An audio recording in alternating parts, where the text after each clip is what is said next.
Today we're going to make a delicious Asian sauce that you can use at home for sushi, for dumplings, or when you just want to throw together a quick Asian stir fry.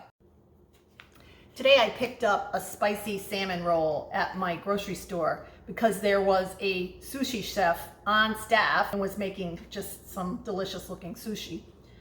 But typically when you buy sushi, you are going to get some pickled ginger, some wasabi, and a packet or two of some soy sauce.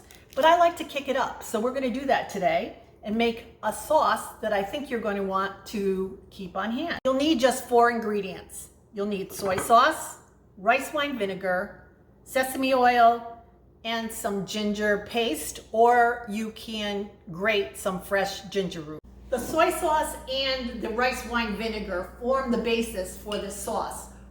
I'm starting with 3 tablespoons of soy sauce in this bowl. To that, I'm adding 2 tablespoons of rice wine vinegar. The flavor for the sauce comes from the sesame oil and the ginger paste. You want your sesame oil to be at room temperature, and be sure you shake it because you want all the good flavors of the sesame oil. And 1 tablespoon of sesame oil.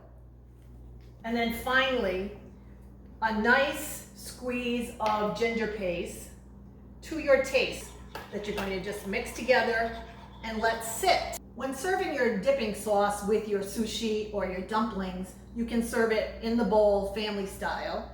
Be sure that you let your sauce sit and let the flavors meld before you serve it. At least an hour. More is better.